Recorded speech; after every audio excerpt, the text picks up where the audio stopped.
What's up, everyone? This is a quick video of me reacting to all the famous people throughout history that are practicing celibacy, no-fap, or semen retention. Let's get right into it.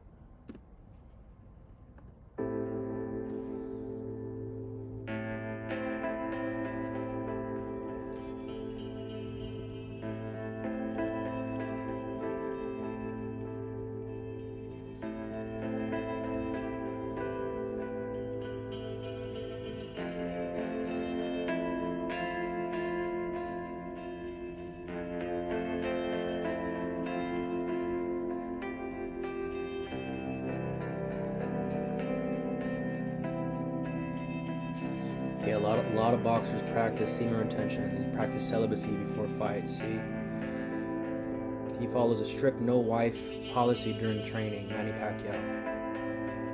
Sex lowers your testosterone as a man. This guy was a heavyweight world champion. I don't ejaculate for 6 weeks before a fight. No sex, no masturbation, no nothing. It releases too much tension.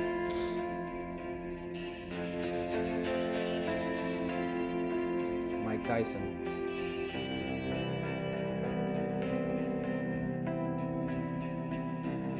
I restrained myself from sex for around 5 years. 5 years is the reason why he was such a beast. By having sex, you waste a lot of energy. I mean, the vital energy in your body goes away. If you don't know who Rickson Gracie is, he's the person who put jiu-jitsu on the map. He's the one who made jiu-jitsu famous. I mean, it's normal. It's something we normally do, and there's no problem at all. But if you want to accumulate energy, if you want to, get full energy, you cannot waste like racing horse. Until they stop racing, they are virgins. Just when they stop the racing, they start kind of go for reproduction, or they can have sex with the mares and stuff. Other than that, so that's a little example how important is keep the vital energy. It's so much more energy if you.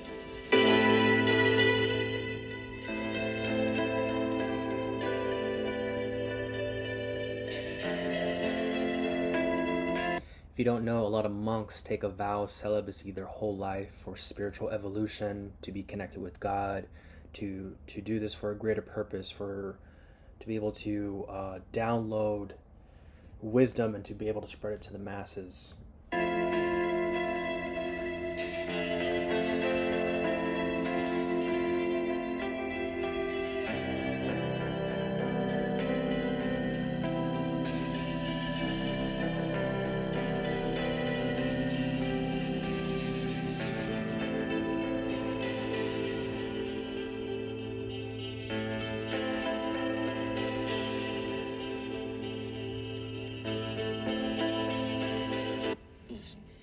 I'm no social scientist, and I haven't done a survey. I mean, I don't pretend that I know what John Q. Citizen thinks about this. But I've lived in prison for a long time now. And I've met a lot of men who were motivated to commit violence just like me. And without exception, every one of them was deeply involved in pornography, without question, without exception. Deeply influenced and consumed by an addiction to pornography. There's no question about it. The FBI's own study on serial homicide shows that the most common interest among serial killers is pornography. Mode. That should show you right there that adult videos is dark. A serial killer was sharing that all these people who committed murders were deeply involved in these videos.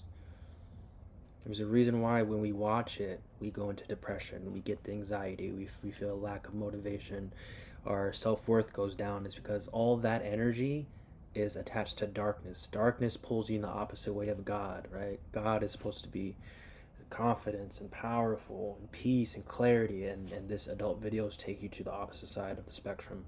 In which people live for pleasure and desire. And one of the things that he says is this is rooted in boredom. And that's why, to me, one of the fascinating things about people that become addicted to pornography is they get bored quickly with soft core. They move to harder core. Some of these people, according to Pamela Paul's book, some of these people end up in pedophilia who had no interest in pedophilia when they entered into pornography. So we can see the mechanism of lust. Now, That's how you know it's dark, bro.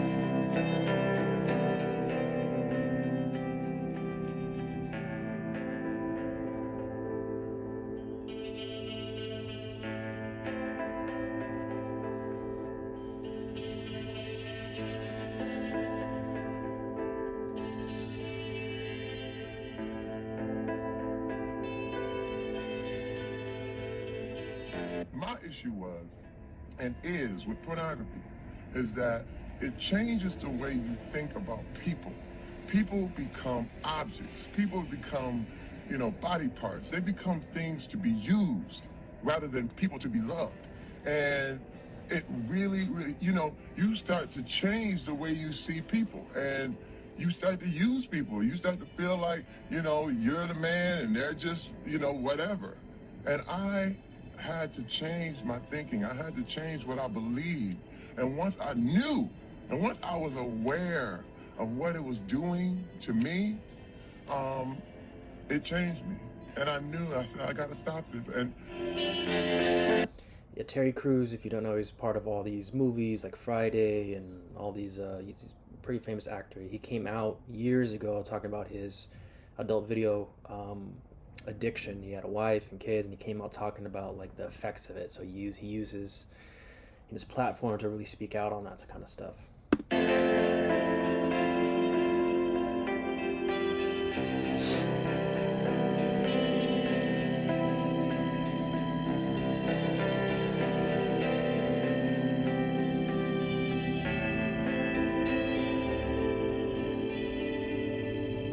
lot of men are slaves to their lust. Now, Socrates mentions in Philebus, which is an often ignored dialogue about the relationship to pleasure and other virtues.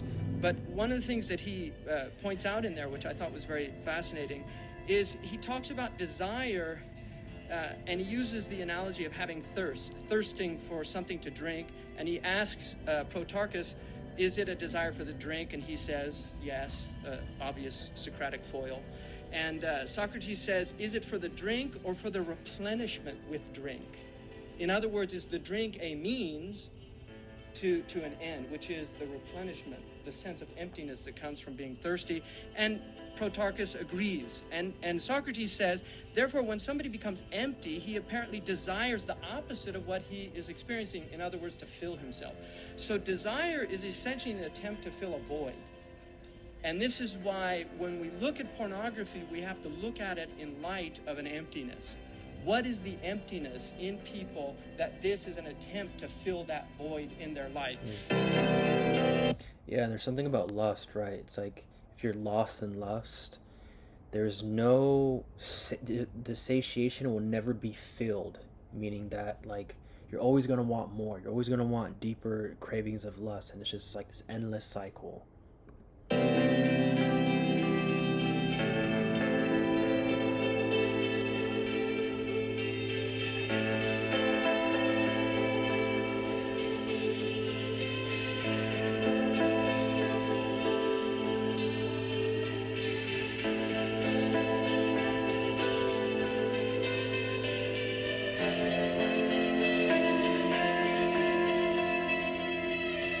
Rusty, you are a wanker. Well, up until quite recently, you'd have been right there, but I've knocked it on the head. I don't look at porn or do any of that because I don't think it's good for you. I think it perpetuates a cycle of misery. As you can see from my laptop, spanking clean.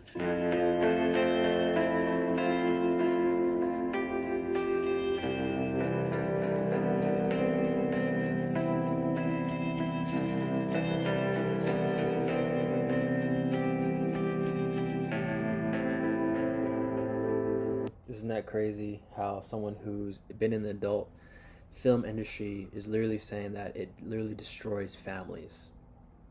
So if we don't get over this lust, if we don't win this battle against lust, it will affect our marriages, it will affect our kids, and it can be in really huge ways.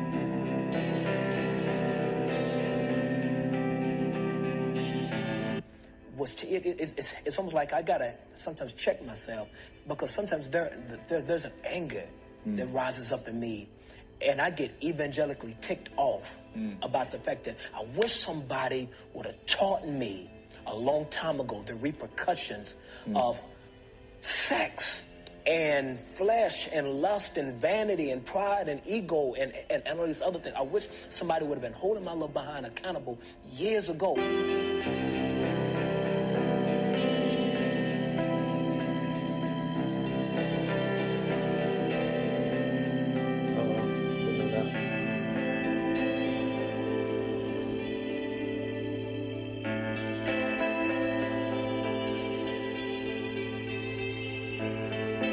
It's crazy. A lot of us, we're little kids and we have access to the internet for the first time, and nobody is looking over us, right? And we go into these dark holes, and we're barely finding out in society right now how this is affecting the psychology of young men. And there's a reason why we're searching for these videos, because we know we're going to dark places.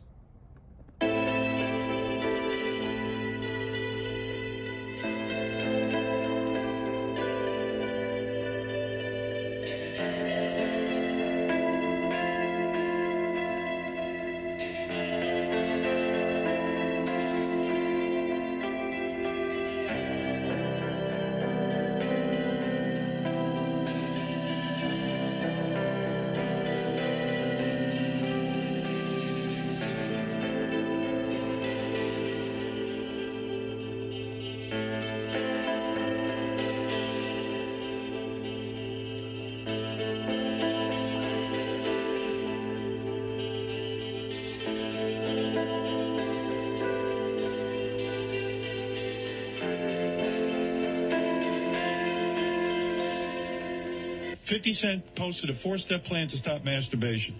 1, avoid the urge to masturbate. Stop going to porn websites. You've stopped that. Yeah, you have to stop. Make a conscious decision not to turn your head after people walk by you. So if a woman walks by you, you don't look. Right. Is that true?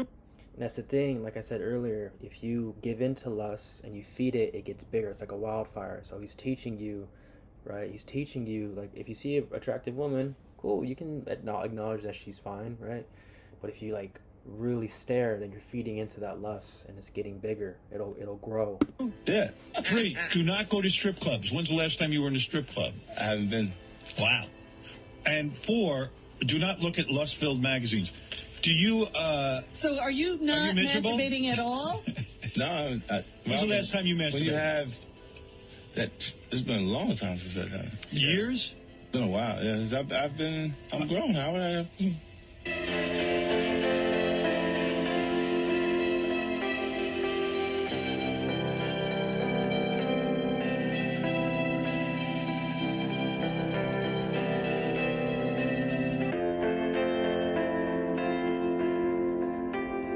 Nikola Tesla is a perfect example. He was a complete celibate for life. If you don't know, he's the person who created free electricity, like all the electric things that we're getting electricity from. He was the actual person before Thomas Edison patented it, and he wanted free energy for the world, and he found how to do that. But Thomas Edison patented it and wanted to make money off it. But he was a celibate. There were literally magazines and newspapers showing that he was never married. Like he was denying women that wanted to marry him because he wanted to remain celibate, because he knew that this power could be channeled into your mind, and it can turn into to a genius. See, it says how the mental and the vital energy transformation into what we want to achieve.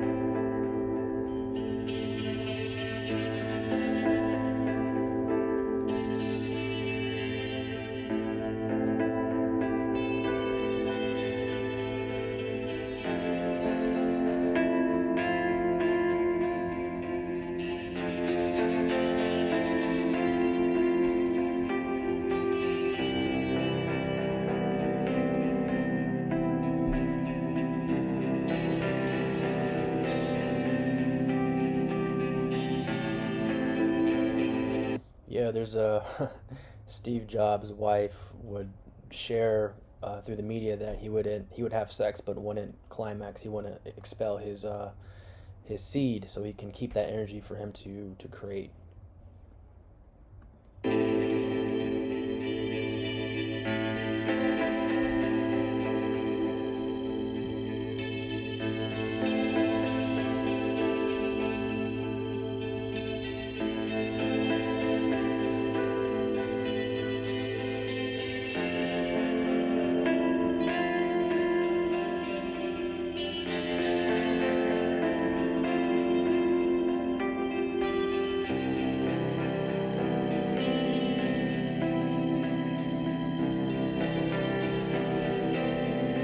Another person who took a vow of celibacy.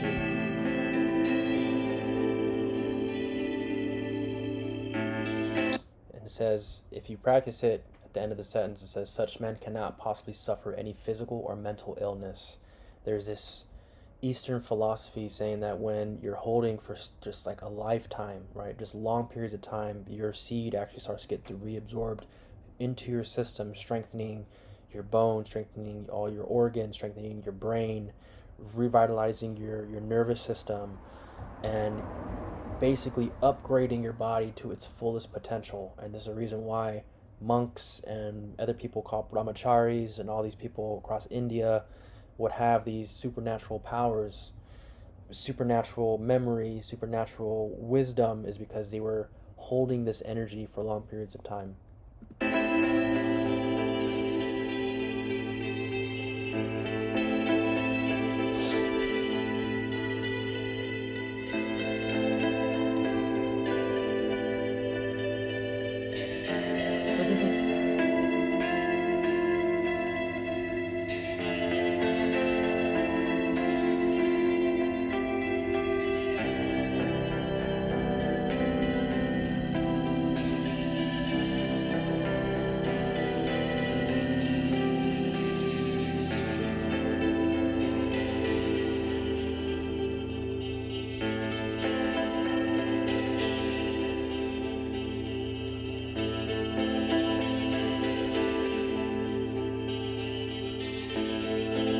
History of the English language has summed up this thing better than Shakespeare in the 129th sonnet, when he said, the expensive spirit in a waste of shame is lust in action till action lust. And I think this is the hot state that was mentioned yesterday, where people will literally change their moral views about things in this state. And that's why I don't think that it's hyperbole to say is perjured, murderous, bloody, full of blame, savage, extreme, rude, cruel, not to trust, enjoyed no sooner but despised straight, past reason hunted and no sooner had past reason hated as a swallowed bait, on purpose laid to make the taker mad. He doesn't tell us who lays the trap.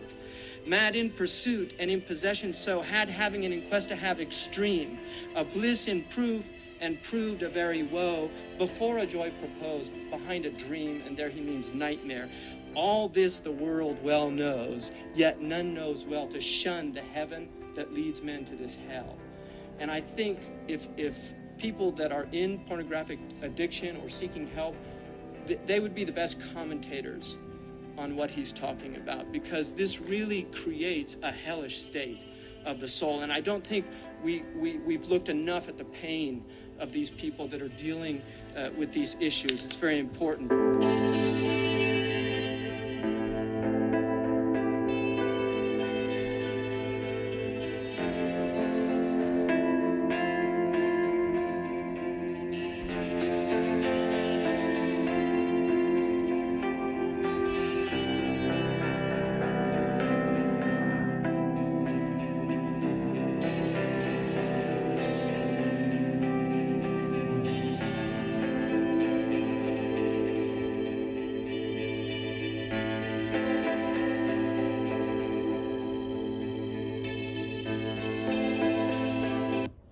Yeah, a lot of warriors before going to battle would literally not be around women. They would literally just be with the brothers, right? The brothers in the army, because they say iron sharpens iron, right?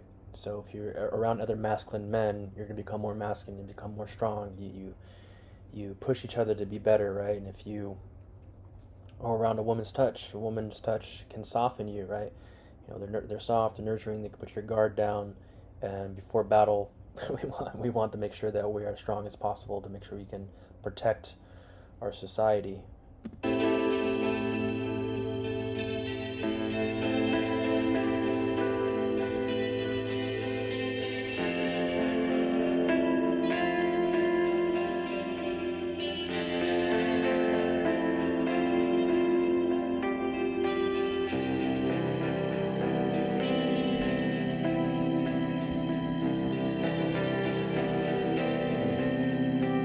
Sexual energy is your creative energy, y'all.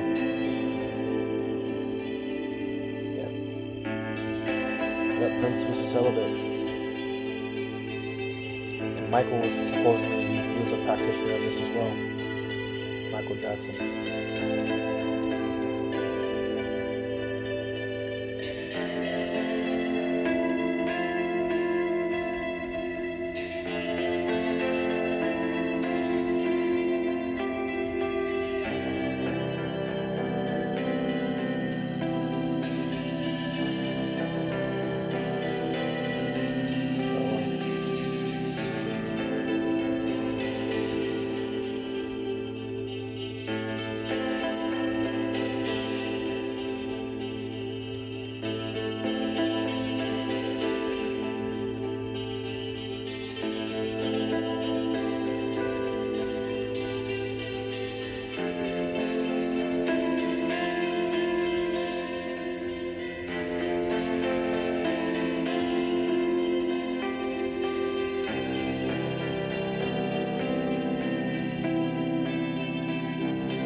Alright, y'all, there you have it. There's a reason why you're being called to this practice, is because you're meant for something greater. And you can see through this video, the greats understand this practice if you're a man. So there's a reason why you're being called.